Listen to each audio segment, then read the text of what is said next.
غير الله لا نحمل الجبال غرباء وارتضيناها شعارا Assalamualaikum warahmatullahi wabarakatuh.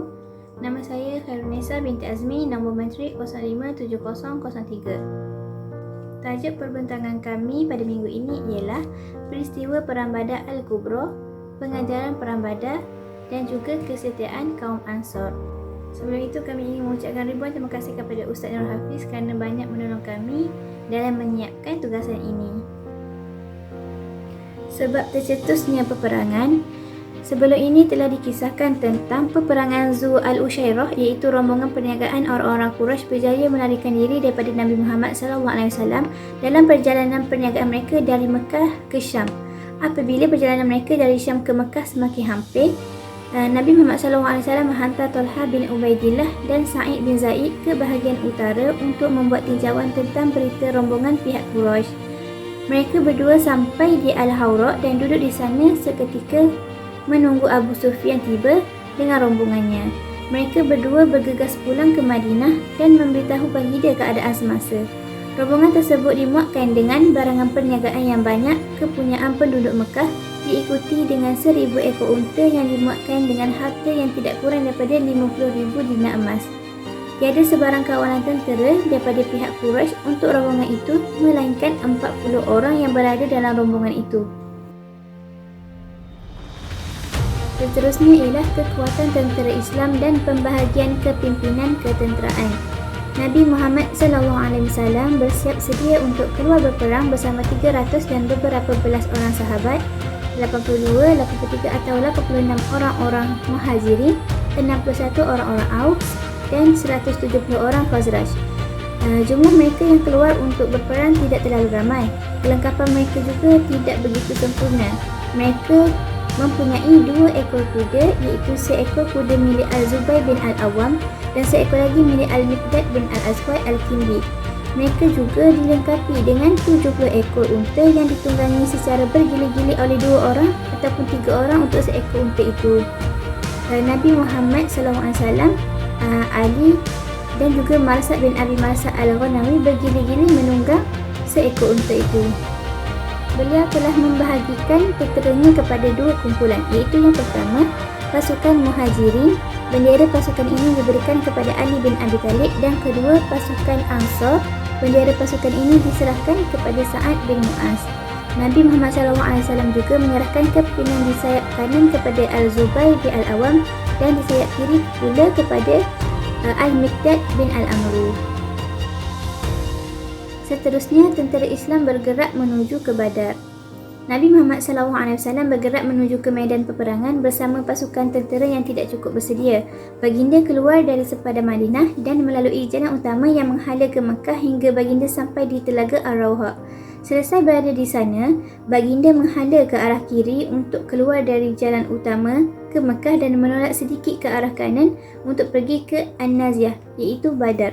Baginda melalui jalan yang berhampiran di situ hingga tiba di lembah yang bernama Ruhqan yang terletak di antara An-Naziyah dan laluan air yang sempit berhampiran dengan As-Safra. Kemudian baginda melintasi laluan air tersebut, kemudian turun hingga tiba di As-Safra. Di situ baginda menghantar Bas bin Umar Al-Juhaini dan Adi bin Abi Az-Zaghbat Al-Juhani ke Badar untuk melakukan intipan bagi mendapatkan berita tentang rombongan perniagaan orang-orang Quraisy. Seterusnya, penduduk Mekah diberi peringatan. Abu Sufyan yang bertanggungjawab terhadap rombongan perniagaan begitu berjaga-jaga dan berwaspada mengenai berita serangan yang digembar-gemburkan. Dia sudah tahu bahawa jalan Mekah dikelilingi dengan bahaya. Dia dapat merasai bahawa bahaya akan menjelma dan bertanya kepada setiap penunggang yang ditemuinya. Tidak lama kemudian, kumpulan risikannya memberitahu bahawa Muhammad menghuru-harakan rakan-rakannya untuk menawar rombongan tersebut. Pada waktu itu juga, Abu Sufyan mengupah Damdam bin Amru Al-Ghifari untuk pergi ke Mekah dan meminta bantuan pihak Quraisy untuk menyelamatkan rombongan mereka dengan segera dan menghalang tindakan yang dilakukan oleh Muhammad dan para sahabatnya. Seterusnya, penduduk Mekah pun bersedia untuk pergi berperang. Kekuatan tentera Mekah iaitu kekuatan tentera pihak kafir ini terdiri daripada 1,300 orang askar pada peringkat permulaannya. Sebanyak 100 ekor kuda dan 600 perisai digunakan dalam peperangan ini. Terdapat banyak jumlah unta yang tidak dikenal pasti jumlahnya kerana terlalu banyak. Pemimpin tentera utama mereka adalah Abu Jahal bin Hisham. Manakala orang-orang yang membiayai perbelanjaan dan bekalan makanan adalah 7 orang yang terkemuka daripada kabilah Quraisy. Mereka menyembelih 9 ataupun 10 ekor unta dalam sehari. Seterusnya, masalah antara kabilah Quraisy dengan kabilah Bakar.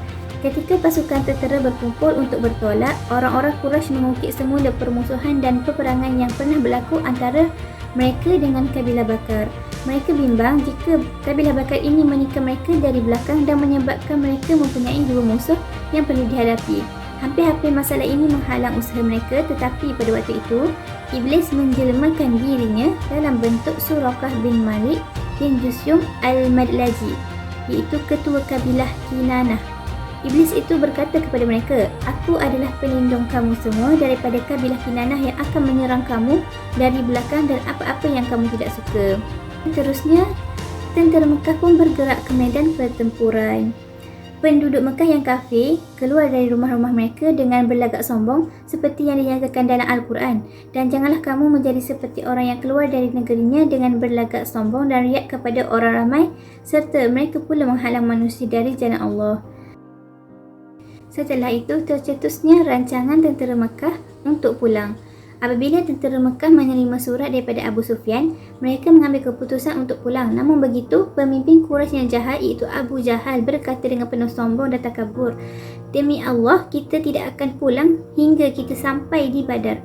Kita menetap di sana selama 3 hari dan menyembelih unta, serta beri makanan dan minuman arak yang didendangkan dengan muzik dan nyanyian. Oleh itu, orang-orang Arab akan tahu usaha dan perhimpunan yang kita lakukan ini. Mereka terus berasa kagum dengan kita selama-lamanya." Walaupun Abu Jahal ingin meneruskan perjalanan ke Badar, Al-Akhnas bin Syariq mengambil keputusan untuk pulang dan tidak mengendahkan rancangan Abu Jahal. Sekian sahaja daripada saya akan menyerahkan pembentangan ini kepada sahabat saya. Assalamualaikum warahmatullahi wabarakatuh. Nama Huda Nabila binti Muhammad Maliki, nombor metrik 057001. Seterusnya, saya akan menyambung pembentangan sahabat saya, iaitu kejadian sebelum berlakunya peperangan Badar. Okey, poin yang pertama, tentera Islam berada dalam situasi yang kritikal. Di pihak orang Islam, maklumat tinjauan dan risikan dihantar kepada Nabi Muhammad SAW untuk memberitahu keadaan terkini tentang rombongan pihak Quraisy dan serangan yang mereka lancarkan. Selepas mengambil semua perkiraan tentang maklumat tersebut, baginda yakin tidak ada sebarang cara yang boleh mengelakkan pertempuran darah berlaku. Baginda melihat bahawa perlunya tindakan berani yang dilakukan oleh tentera Islam. Tidak dapat diragukan lagi sekiranya baginda membiarkan tentera Mekah melakukan intipan di kawasan Badar, ia akan menguatkan lagi kekuatan tentera pihak Quraisy dan memperluaskan lagi kekuatan politik mereka. Ia juga melemah dan menghina dakwah umat Islam. Malah gerakan Islam hanya menjadi jasad yang tiada roh di dalamnya. Selain itu, orang yang mempunyai iri hati dan kebencian terhadap Islam akan berani untuk melakukan keburukan di kawasan itu. Jikalau hal ini berterusan, adakah terdapat seseorang yang boleh menjamin orang-orang Islam untuk menghalang tentera Mekah daripada meneruskan perjalanan mereka menuju ke Madinah, sehingga peperangan dilancarkan habis-habisan dan orang-orang Islam diserang ke tanah mereka sendiri? Tidak sekali-kali. Sekiranya tentera Madinah diserang, sudah pasti kesannya lebih buruk dan ia mencalarkan kehebatan dan kebanggaan orang-orang Islam. Poin yang seterusnya adalah mesyuarat rundingan. Memandangkan situasi yang semakin bahaya dan ia berlaku secara mendadak, Nabi Muhammad SAW mengadakan mesyuarat tentera di peringkat tertinggi. Baginda menyatakan keadaan terkini dan bertukar-tukar pandangan dengan para tentera baginda dan juga bersama pemimpin-pemimpin tentera Islam. Pada waktu itu, sebahagian orang mula merasa kebimbangan dan takut akan pertembungan berdarah yang berlaku. Manakala para pemimpin tentera Islam iaitu Abu Bakar, Umar bin Al-Khattab dan Al-Miqdad bin Amru, mereka bangun dan menyahut seruan untuk berperang dengan hati yang terbuka. Al-Miqdad berkata, "Wahai utusan Allah, teruskan dengan apa yang Allah tunjukkan kepadamu kerana kami akan bersamamu. Demi Allah, kami tidak akan berkata kepada kamu sebagaimana yang dikatakan oleh orang-orang Israel pada Musa. Pergilah engkau dan Tuhan kamu dan berperanglah kamu berdua. Kami di sini akan duduk. Tetapi kami mengatakan, pergilah kamu dan Tuhan kamu dan berperanglah kamu berdua. Kami akan turut berperang bersama-sama dengan kamu demi yang memutuskan kamu dengan kebenaran. Sekiranya kamu berjalan bersama kami hingga ke Bagh al-Ghimad, kami akan bertempur bersama kamu dengan apa cara sekalipun hingga kamu sampai di sana." Nabi Muhammad SAW memuji tindakan Al-Miqdad dan mendoakan kebaikan untuknya. Baginda berasa gembira dengan kata-kata tenteranya dan kata-kata tenteranya memberi semangat kepada baginda. Kemudian baginda berkata, "Bergeraklah dan berbahagialah dengan janji yang baik. Sesungguhnya Allah menjanjikan kepadaku dengan salah satu daripada dua kumpulan ini. Demi Allah, seolah-olah aku sekarang ini melihat tempat kematian musuh-musuh." Tentera Islam meneruskan perjalanan. Nabi Muhammad bergerak ke Zafran dan melalui laluan-laluan di antara pergunungan yang bernama Al-Asafir. Kemudian baginda menuruni di sebuah tempat yang bernama Ad-Dabah. Baginda meneruskan perjalanan dan melepasi Al-Hanan yang berada di sebelah kanan, yakni ia adalah sebuah kawasan yang tinggi seperti gunung. Kemudian baginda singgah di sebuah tempat yang berhampiran dengan badar. Nabi Muhammad melakukan tinjauan dan mendapat maklumat yang terpenting tentang tentera Mekah.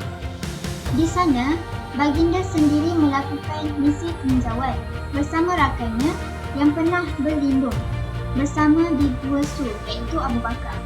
Semasa mereka berdua melakukan tinjauan di sekitar perkemahan tentera Mekah, mereka bertemu dengan orang tua. Nabi Muhammad SAW bertanya kepadanya tentang orang-orang Quraisy dan tentang Muhammad dan para sahabatnya.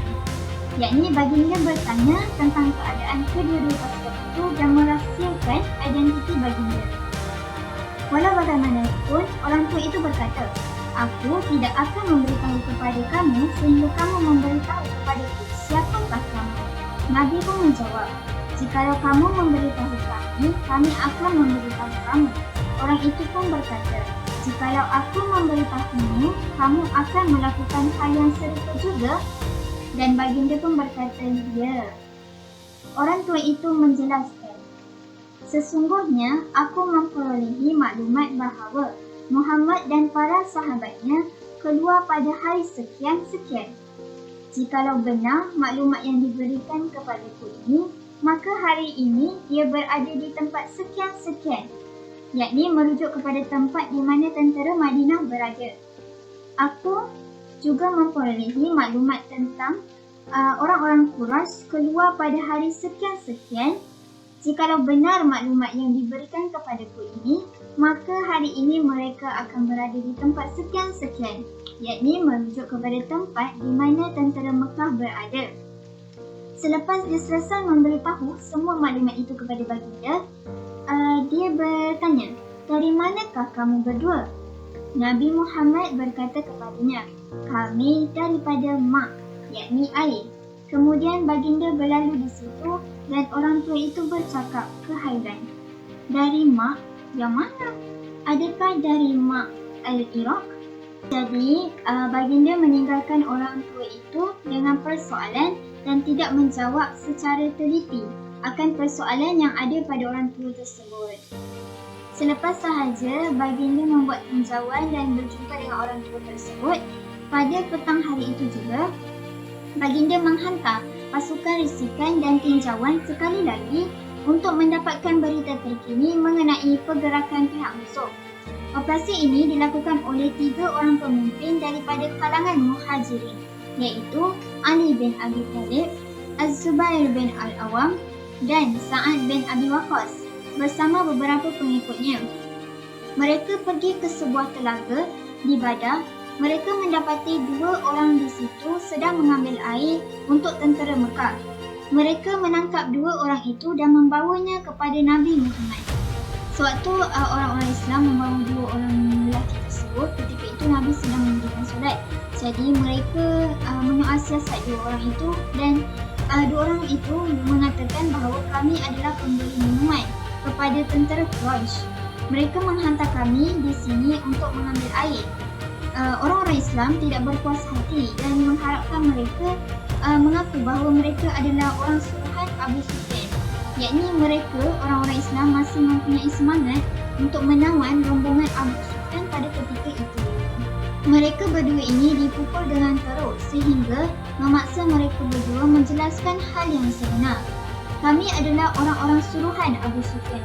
Selepas itu, orang-orang Islam meninggalkan mereka.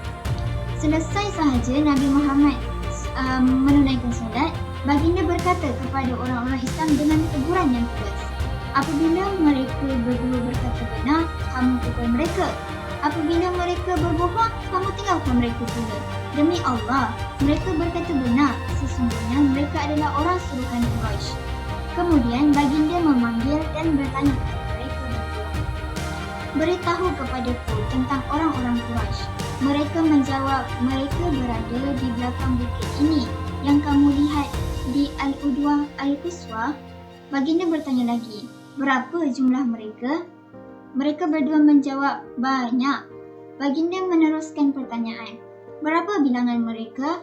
Mereka membalas, kami tidak tahu. Baginda bertanya, berapakah jumlah sembelihan yang mereka lakukan dalam satu hari? Mereka menjawab, 1 hari 9 atau 10 ekor. Kemudian baginda bertanya lagi, siapakah pemimpin-pemimpin utama Quraisy yang bersama mereka?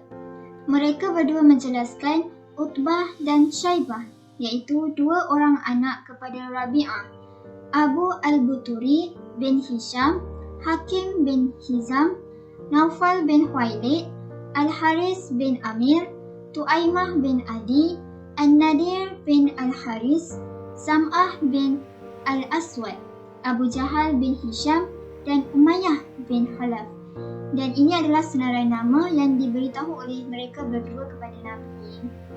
Seterusnya, turunnya hujan.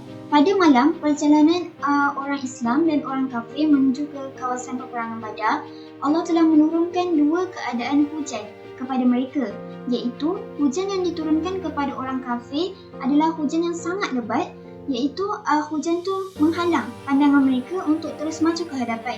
Manakala hujan yang diturunkan kepada orang Islam adalah hujan yang turun dengan gerimis yang menyicirkan mereka, menghilangkan hasutan syaitan, meratakan tanah dan menguatkan pasir. Ia turut mengukuhkan pergerakan orang-orang Islam dan ketepatan mereka serta menguatkan hati-hati mereka untuk terus berjihad ke jalan Allah. Setelah Allah turunkan hujan, maka tentera Islamlah yang telah berjaya untuk sampai ke kawasan peperangan yang terpenting dan telah terbina sebuah pusat kepimpinan. Okey, pada waktu ini Nabi Muhammad telah bergerak dengan tentera baginda untuk mendahului pihak Quraisy untuk tiba ke telaga Badar dahulu dan mengelakkan telaga tersebut ditawan oleh pihak Quraisy. Jadi, baginda memilih untuk bermalam di kawasan yang berdekatan dengan air di telaga Badar. Setelah baginda memilih untuk bermalam di kawasan yang berdekatan dengan air di telaga Badar, telah datang Al-Khubab bin Al-Munzir selaku pakar ketenteraan memberi pendapat, wahai utusan Allah, tidakkah kamu lihat tempat ini? Adakah ia tempat yang ditentukan oleh Allah dan kita tidak boleh pergi ke hadapan ataupun ke belakang? Ataupun tindakan kita ini adalah buah fikiran, peperangan dan strategi?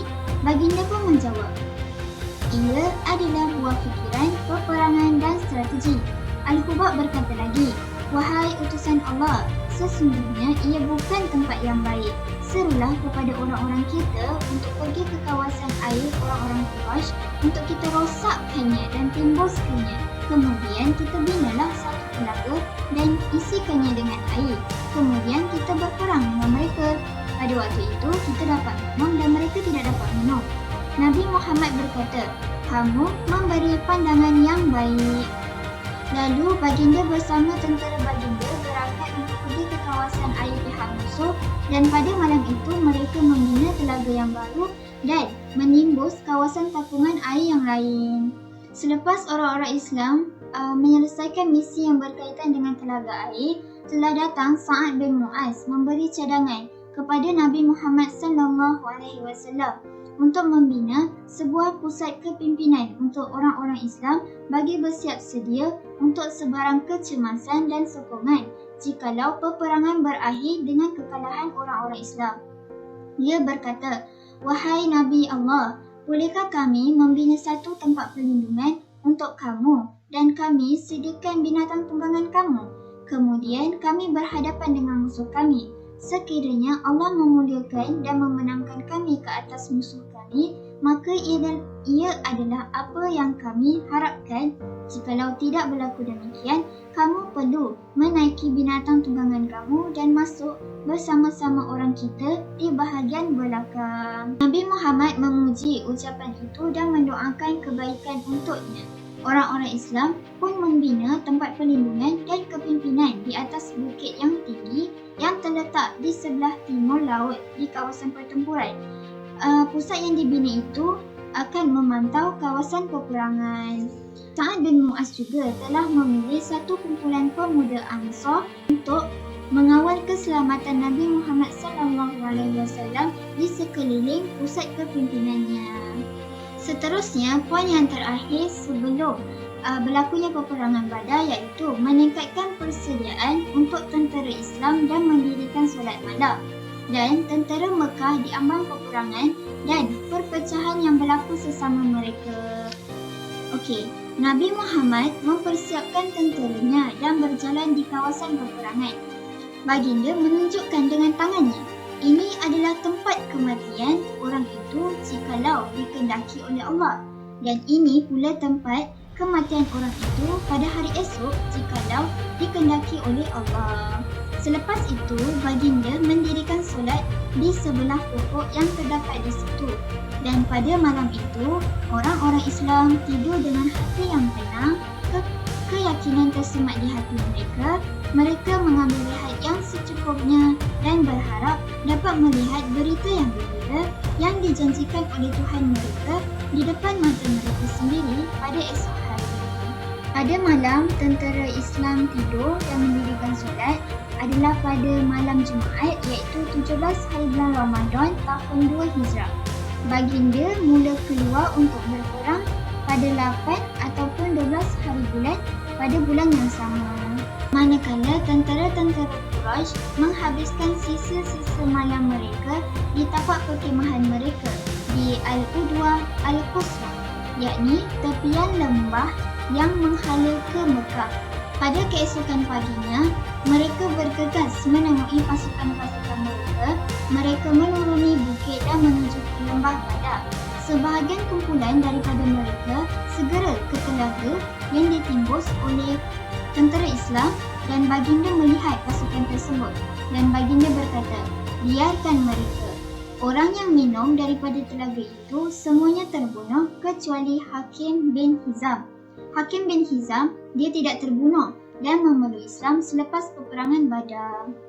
Setelah berlaku kematian pasukan yang turun ke telaga yang telah ditimbus oleh tentera Islam, pihak Quraisy merasa gelisah kerana mereka telah kehilangan beberapa tentera, dan mereka gelisah kerana takut akan kekuatan tentera Islam. Selepas sahaja pihak Quraisy merasa tenang, mereka menghantar Umair bin Wahab Al-Jumahi untuk mendapatkan maklumat tentang sejauh mana kekuatan tentera Madinah.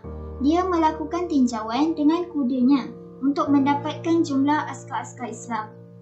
Kemudian dia pulang dan memberitahu, seramai 300 orang askar lebih atau kurang sedikit, tetapi berikan aku masa untuk melihat adakah mereka mempunyai tentera yang bersembunyi dan tentera bantuan. Dia pun melalui lembah sehingga ke kawasan yang jauh dan berkata, "Aku tidak mendapati apa-apa pun, tetapi wahai sekalian orang Quraisy, aku melihat bala yang mengundang kematian dan panahan penduduk Yathrib yang membawa kematian yang mengerikan. Mereka adalah kaum yang tiada kekuatan dan perlindungan, melainkan pedang-pedang mereka sahaja. Demi Allah, aku melihat seorang daripada mereka akan membunuh seorang daripada kamu. Jikalau kamu ditakdirkan untuk mati, tiada lagi kehidupan yang baik selepas ini. Maka fikirkanlah semula pendapat kamu. Maka berlakulah perpecahan antara tentera Quraisy. Pada ketika itu, terdapat penentangan lain terhadap Abu Jahal, yakni orang yang merancang untuk peperangan ini, untuk menyeru tentera Quraisy kembali semula ke Makkah tanpa melancarkan peperangan.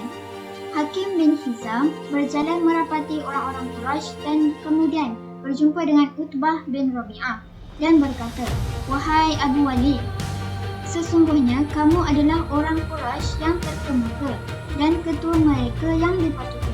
Adakah kamu ingin kebaikan yang sentiasa disebut-sebut sepanjang masa?" Utbah pun berkata, "Apakah yang kamu maksudkan, wahai Hakim?" Hakim berkata, "Ulanglah dengan orang-orang kamu dan kamu harus bertanggungjawab terhadap sekutu kamu, iaitu Amru bin Al-Hadrami." Utbah pun menjawab, "Aku telah melakukannya. Engkau adalah penjamin kepadaku, dia adalah sekutuku, dan aku bertanggungjawab membayar tebusan nyawanya dan kerugian harta bendanya." Kemudian Utbah ni pun berkata kepada Hakim bin Hizam, "Pergilah berjumpa dengan Abu Jahal. Sesungguhnya aku tidak takut akan pertikaian orang-orang Quraisy, melainkan pendapat dia." Selepas sahaja Hakim pergi berjumpa dengan Abu Jahal, Utbah bin Rabi'ah berucap kepada orang-orangnya, "Wahai semua orang Quraisy, demi Allah, sesungguhnya kamu perlu mempertimbangkan semula apa yang kamu lakukan kepada Muhammad dan para sahabatnya. Demi Allah, sekiranya kamu berjaya mengalahkannya, kamu pasti tidak berasa senang hati apabila kamu saling memandang muka-muka kamu yang membunuh anak saudaranya sebelah ibu, ataupun bapanya, ataupun yang membunuh ahli keluarganya. Pulanglah dan biarkanlah Muhammad dan seluruh orang Arab. Jikalau kamu berjaya membunuhnya, ia adalah apa yang kamu inginkan. Jikalau tidak, dia akan mendapat kamu dan kamu semua tidak akan memperolehi apa yang kamu hajatkan." Apabila kata-kata Abu Jahal iaitu Utbah takut dan bacul sampai ke pengetahuan Utbah, dia berkata, dia akan tahu nanti siapakah yang takut dan bacul, aku ataupun dia.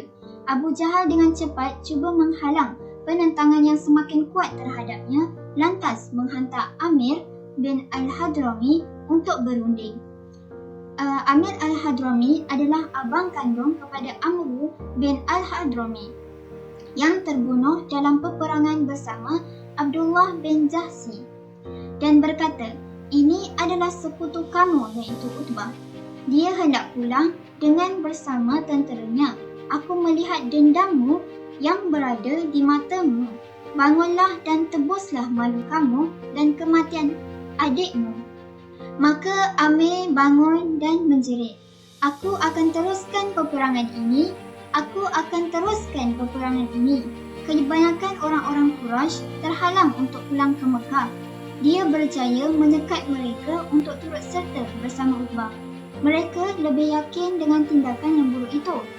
Dia berjaya menggagalkan cadangan yang diusulkan oleh Utbah. Beginilah apabila kekurangan akal mengatasi kebijaksanaan. Penentangan yang diketuai oleh Utbah tidak membuahkan sebarang hasil. Maka itu sahaja kejadian yang berlaku sebelum peperangan Badar. Pembentangan seterusnya akan dibentang oleh sahabat saya. La quwwata illa bika subhanak.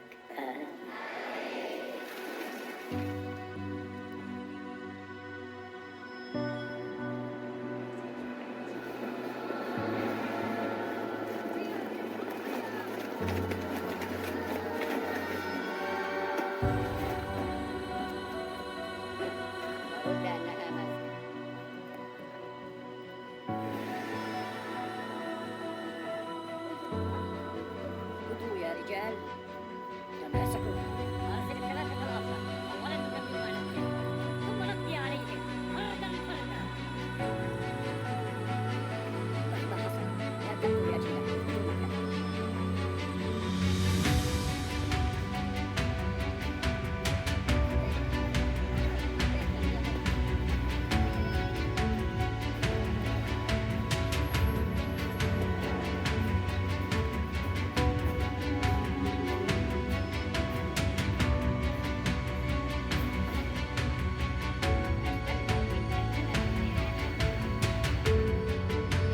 saya Nurul Habibah binti Zulkifli, nombor matrik 056434. Baiklah, saya akan menyambung perbincangan mengenai peristiwa yang berlaku semasa Perang Badar, iaitu mengenai dua pasukan tentera yang bertembung.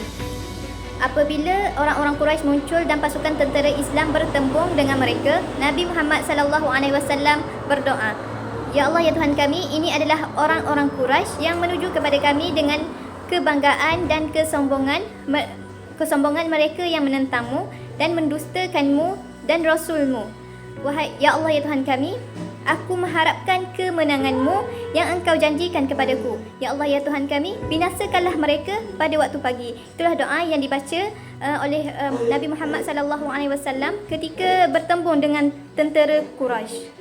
Nabi Muhammad SAW memperkemaskan barisan orang-orang Islam. Pada masa itu, semasa baginda memeriksa barisan mereka, satu perkara ajaib telah berlaku. Di tangan baginda Muhammad SAW ada sebatang kayu yang digunakan untuk melurus barisan umat Islam. Baginda menyucuk perut Sawad bin Ghaziyah dan berkata, "Luruskan barisanmu, wahai Sawad." Lalu Sawad berkata, "Wahai utusan Allah, kamu ni telah menyakiti aku, maka berilah aku peluang untuk membalas semula." Lalu baginda Nabi Muhammad SAW menampakkan perutnya dan berkata, "Balaslah semula, wahai Sawad." Lalu Sawad bin Ghaziyah memeluk dan terus mengucuk perut baginda Nabi Muhammad SAW. Nabi Muhammad SAW berkata, "Apakah yang menyebabkan kamu bertindak sedemikian, wahai Sawad?" Dia menjawab, "Wahai utusan Allah, kamu ini sudah melihat apa yang berlaku. Pada saat terakhir ini, aku ingin bersama kamu, aku ingin menyentuh kulitku dengan kulitmu." Maka baginda mendoakan kebaikan untuk Sawad bin Ghaziyah. Selepas barisan orang-orang Islam diluruskan, Nabi Muhammad SAW mengeluarkan perintah kepada tentera Islam supaya tidak memulakan serangan sehingga mereka mendapat arahan yang terakhir. Kemudian, baginda memberikan arahan yang khas untuk mereka sebelum memulakan serangan dengan berkata, "Bila mereka mendekati kamu dalam jumlah yang ramai, lepaskan anak panah dan jimatkan penggunaan anak panah. Jangan kamu menghunus pedang sehingga mereka mengerumuni kamu semua." Pihak orang-orang kafir Quraisy, yakni Abu Jahal, juga memohon kemenangan berada di pihaknya. Dan dia berdoa kepada Allah, "Ya Allah, ya Tuhan kami, dia memutuskan hubungan kekeluargaan kami dan membawa perkara yang tidak kami kenali. Maka sesiapa sahaja daripada kami yang kau paling cinta dan redai, maka tolonglah dia pada hari ini." Kata-kata Abu Jahal menyebabkan Allah Subhanahu Wa Taala menurunkan ayat surah Al-Anfal ayat ke-19 yang bermaksud, "Jika kamu memohon diberi kemenangan, maka sesungguhnya kemenangan itu datang kepadamu. Dan jika kamu berhenti memusuhi Nabi, maka itu akan baik bagi kamu. Dan jika kamu kembali memusuhinya, kami juga kembali, dan golonganmu tidak akan sekali-kali akan dapat menyelamatkan kamu sedikit pun, sekalipun ia lebih ramai, dan demikian itu adalah kerana sesungguhnya Allah beserta orang yang beriman." Selain itu, peristiwa yang berlaku semasa Perang Badar adalah saat tercetusnya peperangan. Orang yang mula-mula mencetuskan peperangan adalah Al-Aswad bin Abdul Al-Asad Al-Mahzumi, seorang lelaki yang sangat bengis dan buruk akhlaknya. Dia keluar ke kawasan pertempuran dan berkata, "Aku bersumpah aku akan minum air telaga dari telaga mereka atau musnahkannya atau mati walaupun tidak sempat sampai ke sana." Hamzah bin Abdul Muttalib keluar dan mereka bersemuka. Hamzah melibas betis Al-Aswad sebelum sempat sampai ke telaga itu. Al-Aswad jatuh tersungkur dan kakinya berlumuran darah dan terpecik ke arah rakan-rakannya. Kemudian dia merangkak ke arah telaga hingga memasukinya kerana hendak menepati sumpahnya. Tetapi Hamzah melibas sekali lagi semasa dia berada di dalam telaga. Setelah itu berlakunya pertarungan 1 lawan 1. Kematian Kematian Al-Aswad tadi adalah pembunuhan pertama yang menyemarakkan api peperangan. Selepas itu, 3 orang panglima Quraisy yang terbaik keluar untuk bertarung. Mereka adalah daripada keluarga yang sama. Apabila mereka keluar daripada barisan, mereka meminta pertarungan 1 lawan 1 diadakan. Dan kemudian seseorang memanggil, "Wahai Muhammad, keluarkan kepada kami orang-orang yang sepadan daripada kalangan kami." Sedangkan sebelum itu telah keluar 3 orang pemuda Ansar dan mereka menolak dan mengatakan, "Kami hendakkan orang yang sepadan dan tidak memerlukan kamu bertiga." Selepas itu, Ubaidah paling berumur bertarung dengan Utsbah bin Rabi'ah, Hamzah dengan Syaibah, dan Ali bertarung dengan Al-Walid. Hamzah dan Ali menumpaskan nyawa mereka dengan cepat, manakala Ubaidah bertarung agak lambat. Kemudian Hamzah dan Ali bergegas ke arah Utbah dan membunuhnya. Mereka mengangkat Ubaidah, di mana pada saat itu kaki Ubaidah ni putus. Ubaidah mendiamkan diri sehingga meninggal dunia di As-Safra selepas 4 atau 5 hari berakhirnya perang Badar ketika orang Islam hendak pulang ke Madinah. Selepas itu, berlakunya serangan menyeluruh yang mana kesudahan pertarungan 1 lawan 1 tersebut adalah permulaan yang buruk kepada orang-orang musyrikin Quraisy. Mereka kehilangan panglima dan pemimpin yang terbaik. Mereka semakin marah dan beramai-ramai menyerang umat Islam. Orang-orang Islam meminta bantuan daripada Allah dengan mengikhlaskan diri dalam ibadah, merendahkan diri kepada Allah. Mereka berjaya menghadapi serangan pihak Quraisy dan mengekalkan posisi mereka. Mereka juga berjaya mengawal kawasan pertahanan serta menyebabkan banyak kerugian di pihak kafir Quraisy. Orang-orang Islam melaungkan Ahad, iaitu mereka melaungkan Tuhan yang Esa. Di samping itu, Nabi Muhammad SAW berdoa dan merayu kepada Allah selepas baginda pulang daripada meluruskan barisan umat Islam. Baginda berdoa dan merayu kepada Allah akan memberi kemenangan yang dijanjikan. Baginda berdoa, "Wahai ya Allah ya Tuhanku, tunaikan janji baik yang engkau janjikan kepadaku. Wahai Tuhanku, sesungguhnya aku merayu janjimu." Apabila peperangan semakin sengit, pertempuran berlaku semakin dahsyat dan sampai ke puncaknya, baginda berdoa lagi, "Ya Allah ya Tuhan kami, sekiranya golongan ini musnah pada hari ini, engkau tidak lagi disembah. Ya Allah ya Tuhan kami, jika engkau mengkehendakinya, engkau tidak lagi disembah selepas hari ini selama-lamanya." Nabi Muhammad SAW berdoa bersungguh-sungguh sehingga terjatuh selendang yang dipakai di bahunya. Lalu Abu Bakar mengembalikan kain selendang itu di tempat asalnya dan berkata, "Cukuplah wahai utusan Allah, kamu sudah merayu sepenuhnya kepada Tuhan kamu. Allah mewahyukan kepada para malaikat, ingatlah ketika Tuhanmu wahyukan kepada malaikat, sesungguhnya aku bersamamu, maka tetapkanlah hati orang yang beriman dan aku akan mengisi hati orang kafir dengan perasaan gerung. Maka pancunglah leher mereka dan tetap tiap-tiap anggota mereka."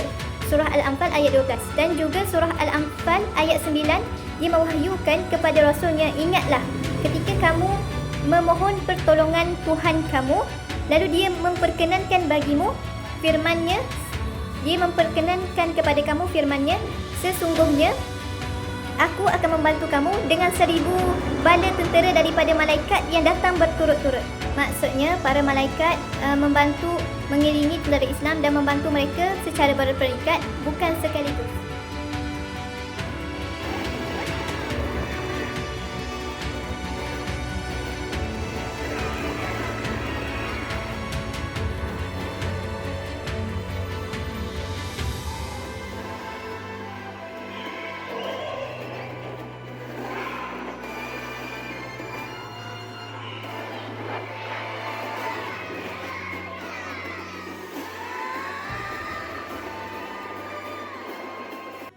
Bismillahirrahmanirrahim. Assalamualaikum warahmatullahi wabarakatuh. Nama diberi Nur Sabrina Ashiki binti Mahmud, nombor metrik 056363. Baiklah, saya akan sambung menceritakan ketika turunnya para bantuan daripada malaikat di bumi. Baiklah, ketika itu Rasulullah SAW sedang terlelap dan terlena sekejap. Kemudian baginda SAW mengangkat kepalanya lantas bersabda, "Terimalah wahai Abu Bakar berita yang menggembirakan ini. Itu dia Jibril yang berada di antara debu-debu berterbangan." Di dalam riwayat Ibnu Ishaq menyebut Rasulullah SAW bersabda yang bermaksud, "Terimalah berita yang menggembirakan ini wahai Abu Bakar. Pertolongan Allah telah melewati engkau." Itu dia Jibril memegang kekang kudanya, memecutnya ke hadapan berantas debu-debu yang berterbangan.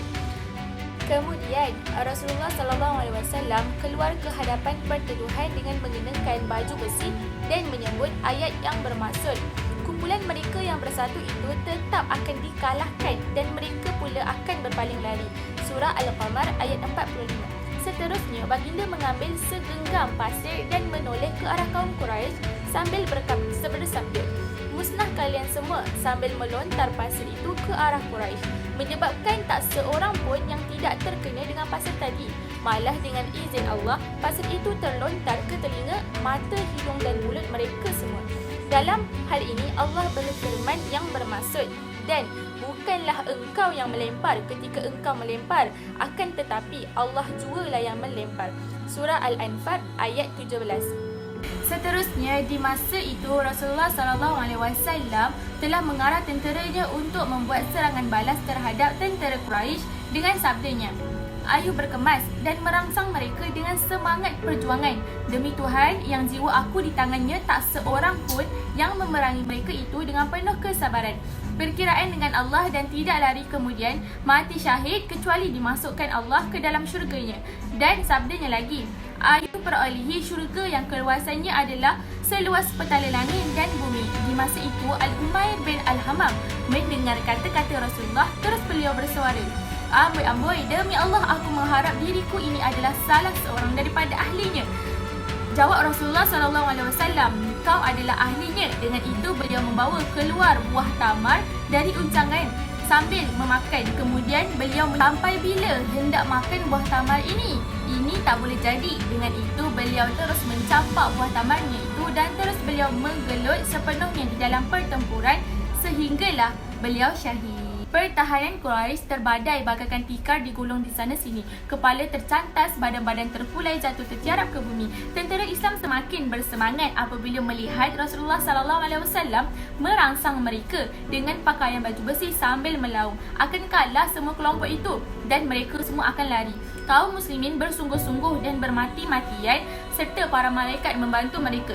Dalam riwayat Ibnu Sa'id dari Ikrimah telah menyebut, di hari itu ada kepala terpelanting jatuh dan tidak tahu siapa yang mengerjakannya. Dan ada pula tangan terjatuh dan tidak tahu siapa yang mengerjakannya. Dan 20 tangan terluka jatuh dan tidak tahu siapa yang memukulnya. Ibnu Abbas pula menyebut, di ketika seorang Islam sedang menggasak musuh musyrikin yang di hadapannya, tiba-tiba terdengar rembatan cemeti di sebelah atas dan suara penunggang kuda melaung, "Ayuh mara ke hadapan, wahai Haizum." Beliau pun memerhati musyrikin yang di hadapannya. Orang lain pun menceritakan kisah yang sama. Seorang Ansar telah menemui Rasulullah dan menceritakan sedikit kisah yang sama kepada baginda. Maka sabda Rasulullah SAW, "Memang benar semuanya itu, dan itulah bantuan dari petala langit ketiga." Kata Abu Daud Al-Mazani, "Semasa aku sedang memburu lelaki musyrik, belum sempat aku menentangnya, tiba-tiba kepalanya sudah terjatuh.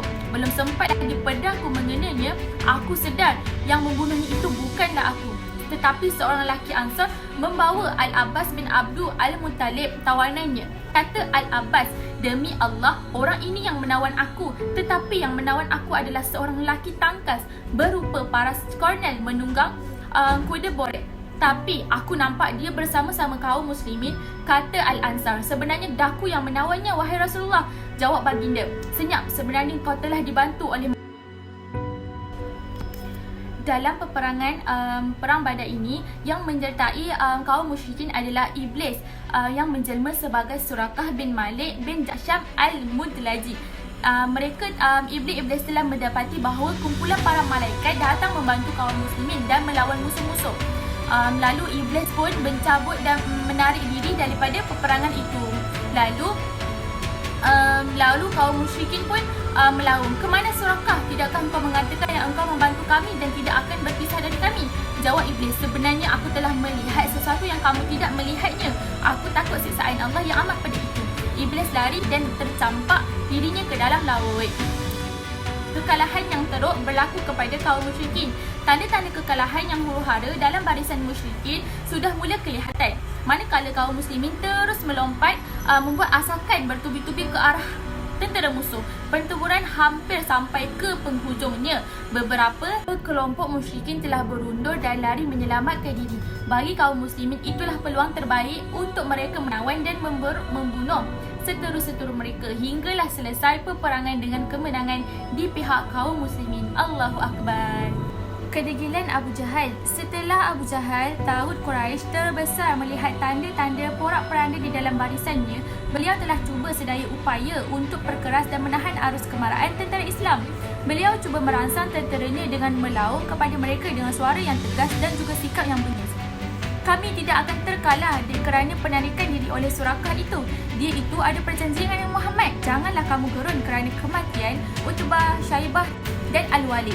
Malah mereka semua telah mara ke hadapan lebih awal. Demi Al-Lata dan Al-Uzza, kita tidak akan balik kecuali setelah kita memberkas mereka dengan tali-tali. Apakah tidak boleh 2,000 orang kamu ini membunuh salah seorang pun dari mereka? Ayo, musnahkanlah mereka itu sehabisnya hingga dapat kita mengajar mereka dengan kejahatan tindakan mereka." Namun tidak lama kemudian Abu Jahal dapat melihat hakikat kesombongannya itu dan tidak berapa lama pun barisan musyrikin mula retak dan berpecah di hadapan arus serangan tentera Islam. Ya, memang tinggal segelintir sahaja dari tentera musyrikin yang bertahan di sekeliling Abu Jahal. Mereka berbentuk satu benteng dari barisan berpedang dan tembok di sekeliling Abu Jahal. Namun, kesemuanya itu tidak mampu mengikat kemarahan tentera Islam. Benteng yang dibentuk itu berkecai dan kepala Daud menampakkan dirinya. Kaum muslimin mendapati ianya sedang berligar dengan kudanya untuk menemui ajal yang sedang menunggunya. Darahnya akan mengalir dari tangan 2 orang anak-anak Ansar. Kematian Abu Jahal. Abdul Ar-Rahman bin Auf menceritakan, "Sesungguhnya daku di dalam barisan peperangan Badar. Apabila aku memerhatikan di hadapan, aku dapati di kiri dan di kananku terdapat 2 orang belia masih muda. Daku bagaikan tidak berasa selamat terhadap mereka. Salah seorang dari mereka bertanyakan kepada dan meminta merahsiakan pertanyaannya itu dari kawannya yang seorang lagi. Katanya, 'Pakcik, tunjukkan saya mana ia Abu Jahal.' Jawabku, 'Anakku, apa yang kamu hendak buat dengannya?' Katanya pula, 'Saya mendapat tahu yang ianya selalu memaki Rasulullah SAW. Tambah beliau lagi, 'Demi Tuhan yang nyawaku ini tangannya, kalaulah aku ternampaknya secara nescaya diriku ini tidak akan renggang darinya, kecuali kematian sahaja yang akan meranggut mana-mana satu yang lebih segera ajalnya.' Kehairanan dengan sikapnya itu. Kata Abdul Ar-Rahman lagi, 'Sekali lagi aku dikeliling oleh pemuda yang seorang lagi dengan isyarat sambil beliau berkata kepadaku seperti pemuda yang pertama juga. Daku pun terus memandang ke arah Abu Jahal yang terkial-kial di tengah-tengah orang ramai. Dan aku pun berkata kepada mereka berdua, 'Kamu tengok tak? Itu dia orang yang kamu pertanyakan tadi.' Kedua-dua mereka pun menerkam dengan pedang ke arah Abu Jahal dan segera menerbangkan nyawanya. Terus mereka pergi menemui Rasulullah dan menceritakan kepada baginda. Lantas Rasulullah pun bertanya, 'Siapa di antara kamu yang membunuhnya?' Jawab tiap dari mereka, 'Saya Rasulullah.' Tanya baginda, 'Apakah kamu sudah mengesat pedang kamu?' Jawab mereka, 'Tidak.' Rasulullah pun melihat kepada kedua-dua pedang mereka. Maka sabda Rasulullah SAW, 'Ya, kedua-dua kamulah yang membunuhnya.' Setelah selesai peperangan, Rasulullah pun menyerahkan rampasan perang kepada kedua-dua pemuda tadi, iaitu Mu'az bin Amr bin Al-Jumahi dan Muawis bin Afra. Seterusnya, tentera yang terbunuh daripada kedua-dua belah pihak. Peperangan ini berakhir dengan kekalahan yang sangat teruk daripada pihak kafir Quraisy. Orang-orang Islam telah memenangi kemenangan yang besar. Orang Islam yang telah pun syahid seramai 14 orang lelaki, 6 orang daripada kaum Muhajirin dan 8 orang daripada kaum Ansar. Pihak Quraisy pula telah terbunuh seramai 70 orang dan juga 70 orang telah pun ditawan. Selepas perang Badar berakhir, Nabi Nabi telah mengarahkan orang Islam untuk menimbuskan 24 orang mayat orang Quraisy ke dalam lubang-lubang yang kotor. Assalamualaikum warahmatullahi wabarakatuh. Ismi Hazatul Ernina binti Abdul Kafal. Raqam matluba 056442 Isnani. Baiklah, kita akan menyambung kepada penduduk Mekah menerima berita kekalahan tentera Quraisy dalam peperangan Badar. Jadinya apabila peperangan Badar ini telah berakhir, orang-orang kafir telah lari dari medan peperangan dalam keadaan yang sangat kucak-kacir, lalu mereka menuju ke lembah-lembah dan juga kawasan lain. Lalu mereka ini menuju ke Mekah dalam keadaan ketakutan. Disebabkan mereka takut ni, mereka tak tahu nak masuk Mekah tu dari mana sebab berasa malu sangat. Lalu orang pertama yang memasuki Mekah adalah Al-Haisuman bin Abdullah Al-Khuzai. Abdullah memasuki Mekah itu dan penduduk Mekah bertanya kepada dia, apakah yang telah berlaku? Lalu Haisuman ni pun menjawab, Utbah bin Rabi'ah, Syaibah bin Rabi'ah, Abu Al-Hakam bin Hisham dan juga Umayyah bin Khalaf telah pun dibunuh. Lalu pada suatu ketika itu berkata Abu Rafi' yang merupakan hamba kepada Nabi lah, Abu Rafi' ni, aku ini adalah orang suruhan Abbas. Islam telah berjaya disebarkan kepada seluruh keluarganya. Abbas dan Ummu Al-Fadlu telah memeluk Islam, namun Abbas telah merahsiakan keislamannya. Okey, pada satu ketika tu Abu Lahab ni dia tidak turut serta dalam peperangan Badar. Tapi apabila Abu Lahab tahu bahawa berita kekalahan orang Quraisy dalam peperangan Badar, dia berasa sedih dan juga terhina. Kemudian pada satu ketika Abu Abbas dan Ummul Al-Fadlu sedang duduk di atas batu mengukir tembikar, Abu Lahab ni secara tiba-tiba datang dan duduk di atas batu bersebelahan dengan mereka. Lalu Abu Lahab ni pun berkata, ini dia Abu Sufyan bin Al-Haris bin Abdul Muttalib telah sampai. Kemudian Abu Lahab ni bertanya, wahai anak saudaraku, beritahu kepadaku keadaan orang kita ketika di perang. Berkata Abu Sufyan, kita telah bertemu mereka dan menyerang mereka dengan kekuatan kita.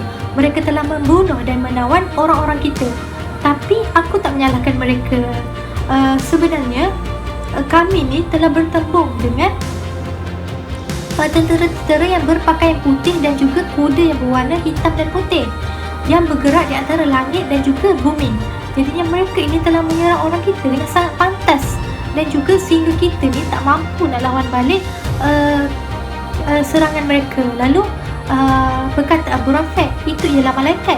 Kemudian Abu Rafi' kata lagi, itu ialah malaikat. Sehingga Abu Lahab ni mengangkat tangannya dan menampar muka Abu Rafi' sehingga Abu Rafi' tu jatuh ke tanah. Kemudian Abu Fadlu yang duduk segera bangun dan mengambil batu lalu menghentak kepala Abu Lahab mengakibatkan kepalanya itu luka teruk. Lalu Ummu Al-Fadlu berkata kepada Abu Lahab, berani ya kamu memperlekehkan dirinya semasa ketiadaan tuannya. Kemudian Abu Lahab ini mengalami luka yang sangat teruk sehingga hanya mampu hidup selama 7 malam saja. Allah juga menimpakan penyakit kudis yang membawa maut kepada Abu Lahab. Anak-anak Abu Lahab pula bertindak meninggalkan jenazah Abu Lahab dan tidak didekati selama 3 hari dan tidak dikebumikan. Akibat mayatnya yang tidak dikebumikan, orang ramai berasa bimbang dengan mayat Abu Lahab itu. Lalu orang ramai bertindak menggali lubang dan menolak sahaja mayatnya ke dalam tanah dengan kayu dan batu yang dicampak dari jarak jauh. Jadinya apa tujuan dicampak batu tu? Dicampak batu tu supaya mayat Abu Lahab tu tertimbus ke dalam tanah. Jadi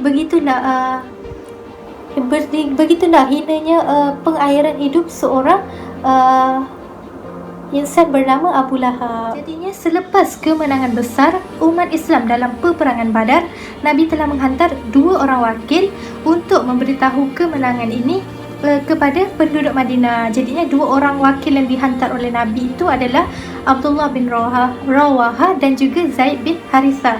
Jadinya Abdullah bin Rawaha ini telah ditugaskan untuk menyampaikan berita kemenangan peperangan Badar ni kepada penduduk Madinah yang tinggal di bahagian atas.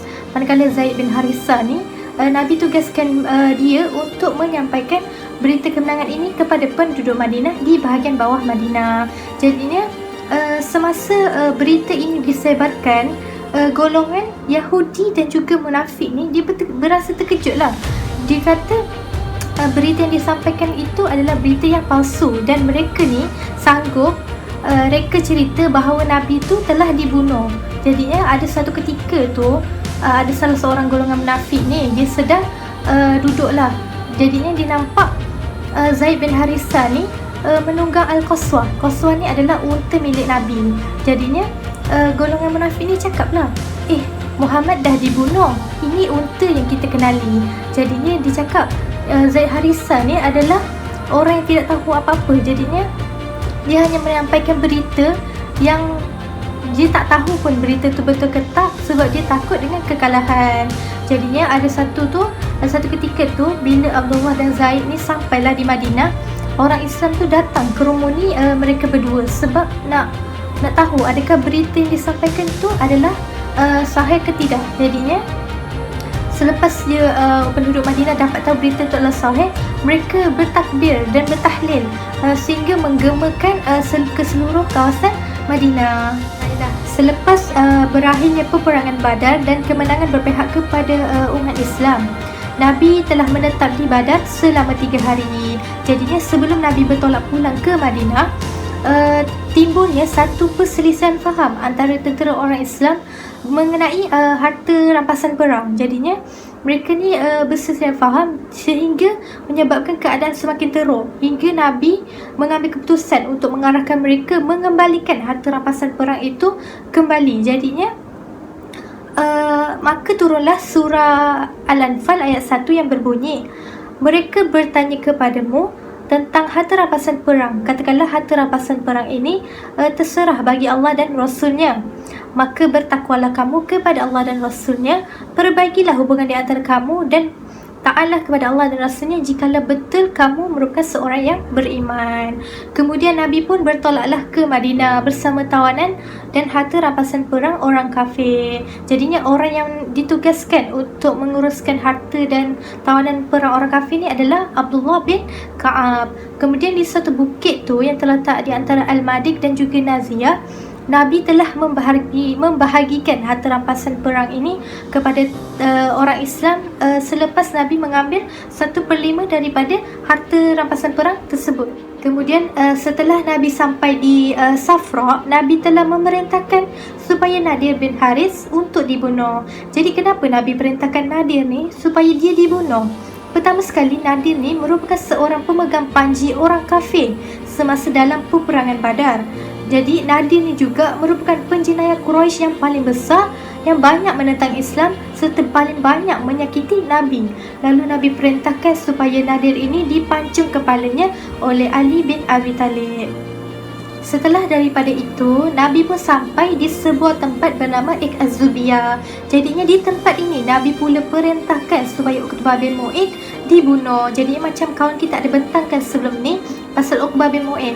Uqbah bin Mu'id ni merupakan orang yang paling banyak menyakiti Nabi dan juga dia pernah melempahkan kotoran dan juga najis unta ke atas kepala Nabi semasa Nabi sedang solat. Dia juga pernah mencekik leher Nabi menggunakan pakaiannya dan dia juga pernah hampir untuk membunuh Nabi tetapi tidak percaya sebab Abu Bakar menghalang tindakannya itu. Jadi sewaktu Uqbah bin Mu'id ni hendak dibunuh, dia bertanya kepada Nabi, siapakah yang akan menjaga anak-anak perempuanku nanti ya Rasulullah? Kemudian Nabi pun jawab, api yang akan menjaga anak-anak perempuan nanti. Selepas daripada itu, Uqbah bin Mu'id pun dibunuh oleh Sabit Al-Ansari. Tetapi dalam pendapat lain juga berkata Uqbah bin Mu'id ni dibunuh oleh Ali bin Abi Talib. Kemudian selepas daripada itu Nabi pun tiba di Rauha. Di situlah ketua orang-orang Islam bertemu dengan Nabi dan mengucapkan tahniah di atas kejayaan memenangi peperangan Badar. Jadinya sewaktu Nabi nak masuk ke dalam Madinah ni, musuh-musuh yang ada di sekitar Madinah ni berasa takut melihat Nabi dan pada masa yang sama ramai penduduk Madinah yang memeluk Islam. Tapi ada satu kumpulan ni, iaitu kumpulan Abdullah bin Ubay dan kawan-kawannya. Dia hanya memeluk Islam secara zahir sahaja.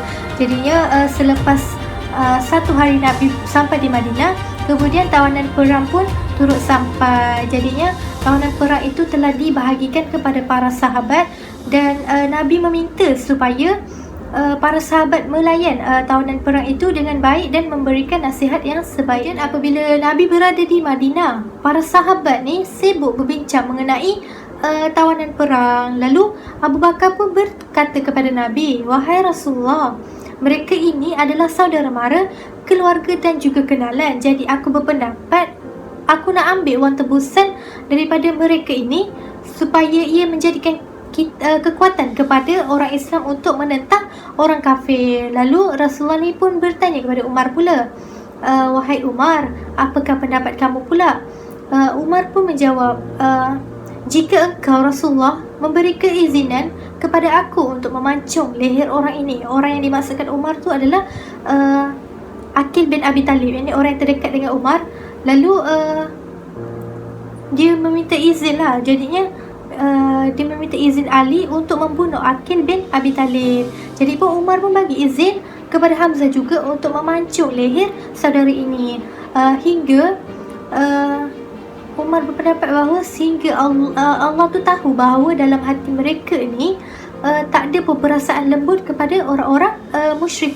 Jadinya Umar pun kata lagi kepada Rasulullah, "Ya Rasulullah, nampaknya kau lebih cenderung kepada pandangan Abu Bakar yang meminta wang tebusan daripada orang kafir daripada memilih pandangan aku." Jadinya suatu hari itu Umar pergi berjumpa Rasulullah dan Abu Bakar, dan Umar ni melihat bahawa mereka berdua sedang menangis. Lalu Umar pun bertanya, "Ya Rasulullah, kenapa engkau dan Abu Bakar menangis?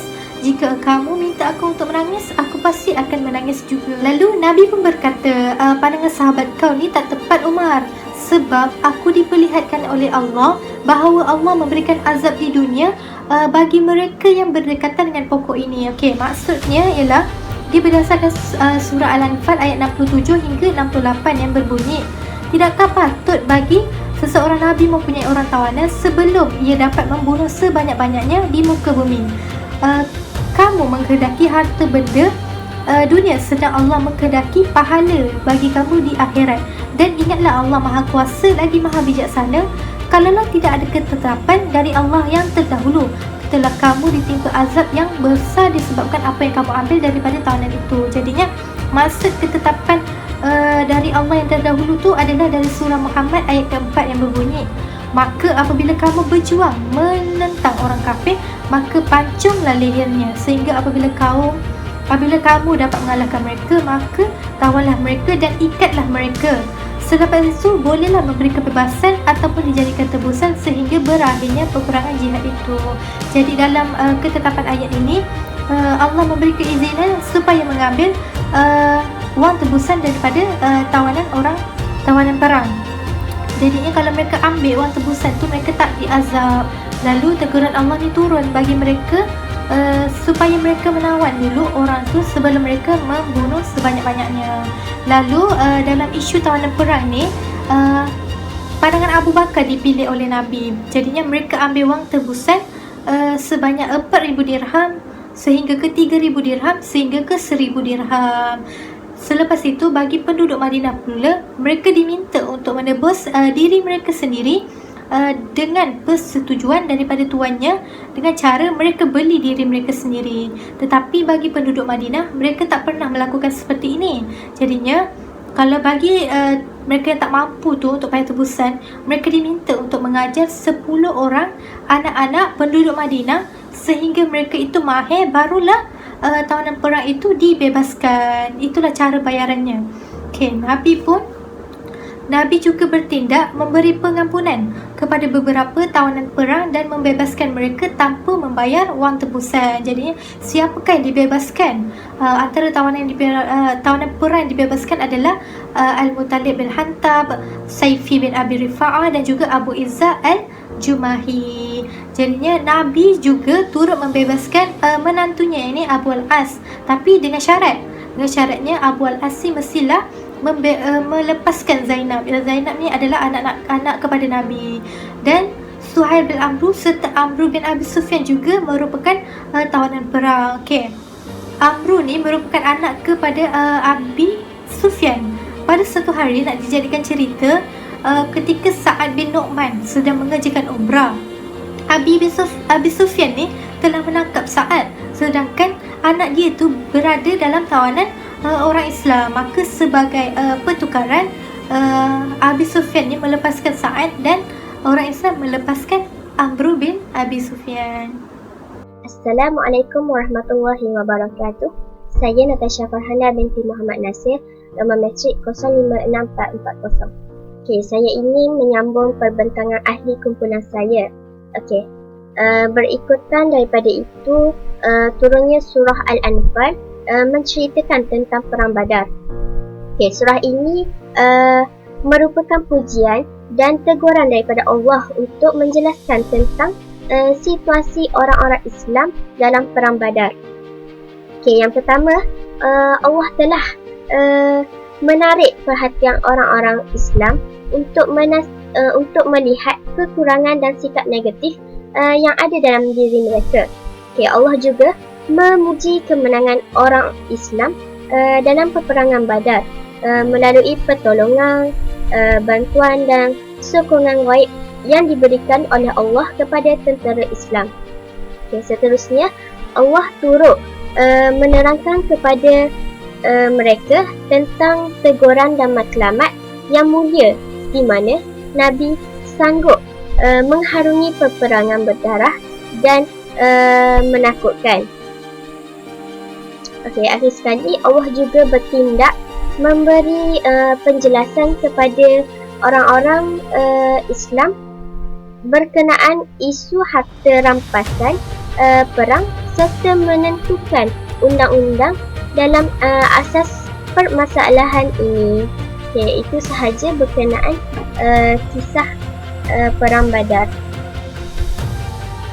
Okey, seterusnya kita masuk kepada pengajaran. Okey, pengajaran yang pertama, seluruh harta kaum kafir Habsyi dianggap tidak mulia. Mereka bertindak merampas apa sahaja yang sampai ke tangan mereka dan segala yang jatuh ke tanah mereka dianggap harta mereka. Okey, ini adalah hikmah yang dipersetujui oleh keseluruhan fuqaha. Okey, yang kedua pula, meskipun hukum syarak membolehkan tujuan merampas, tetapi Allah Subhanahu Wa Taala hendak memberi hamba-Nya yang mukmin atas tujuan lain yang lebih mulia dan sesuai dengan tugas yang dipertanggungjawabkan, iaitu berdakwah ke jalan Allah dan berjihad fi sabilillah. Okey, berkorban jiwa raga serta harta demi meninggikan kalimah Allah. Okey, pengajaran yang ketiga atau yang terakhir. Okey, bila mana kita merenung bagaimana Rasulullah SAW sanggup duduk bersama sahabat-sahabatnya untuk bermesyuarat menghadapi sesuatu perkara dari keadaan baru yang mereka hadapi, iaitu menghadapi segala yang perniagaannya terlepas. Okey, itu sahaja pengajaran yang saya ambil, tetapi terdapat banyak lagi yang diperolehi daripada kisah perang Badar ini. Akhir sekali, saya akan menceritakan tentang kesetiaan kaum Ansar dalam perang Badar. Okay.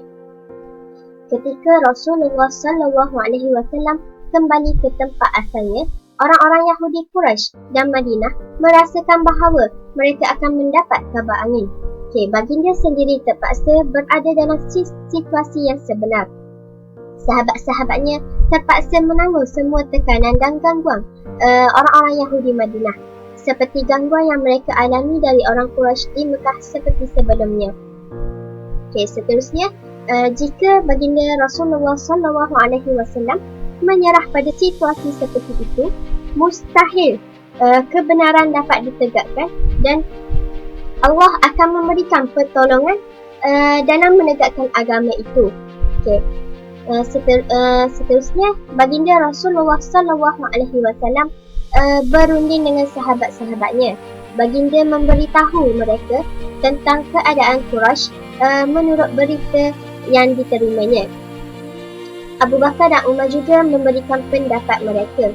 Kemudian Miqdad bin Amr muncul dengan mengatakan, wahai Rasulullah, teruskan apa yang telah ditunjukkan oleh Allah.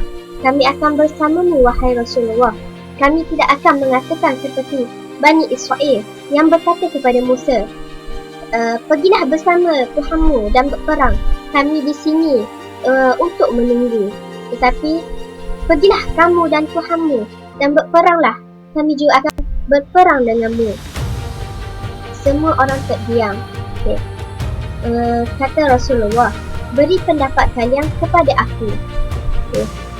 Seterusnya, kata-kata ini sebenarnya ditujukan kepada pihak Ansar yang telah menyatakan Iqra Aqabah bahawa mereka akan melindunginya seperti yang mereka lakukan terhadap saudara mereka sendiri. Tetapi mereka tidak berjanji untuk melakukan serangan keluar dari Madinah. Ketika orang-orang Ansar merasakan bahawa mereka adalah mereka yang sebenar, Sa'ad bin Mus'ab yang memimpin mereka berpaling kepada Rasulullah SAW. Katanya, sepertinya Nabi maksudkan kepada kita. Jawab Rasulullah, ya. Kemudian kata Sa'ad, kami telah beriman dan mempercayai kamu dan menegaskannya. Kami mengaku bahawa apa yang kamu bawa adalah benar dan telah pun kami beri kepercayaan serta minta janji akan patuh dan taat. Laksanakanlah kehendakmu. Kami akan berada di sisimu. Demi dialah yang mengutus di kau yang benar. Jika kamu mengharungi laut di hadapan kami, lalu kamu melintasinya, kami juga akan melompat bersamamu, wahai Rasulullah. Dan tidak ada seorang pun dari kami akan ketinggalan. Kami tidak akan teragak-agak untuk menghadapi musuh kita esok. Cukup setia dalam pertempuran. Semoga Allah membuktikan segalanya kepada kita dan menggembirakan hati kamu, wahai Rasulullah, bahawa kami bersama dengan berkat Tuhan. Seterusnya, sebaik sahaja selesai berbicara, wajah Rasulullah SAW menjadi riang dan gembira. Baginda kelihatan sangat berpuas hati sambil berkata, "Maralah dan bergembiralah. Sesungguhnya Allah telah menjanjikan kepadaku kejayaan ke atas salah satu kumpulan. Seolah-olah sekarang kehancuran mereka muncul di hadapanku." Jelaslah di sini kita dapat melihat kesetiaan kaum Ansar terhadap pemimpinnya. Walaupun mereka akan berperang, tetapi mereka tidak mengundurkan diri. Walaupun dalam Iqra Aqabah, mereka tidak akan melakukan serangan keluar dari Madinah. Itu sahaja dari kumpulan kami. Sekian, terima kasih.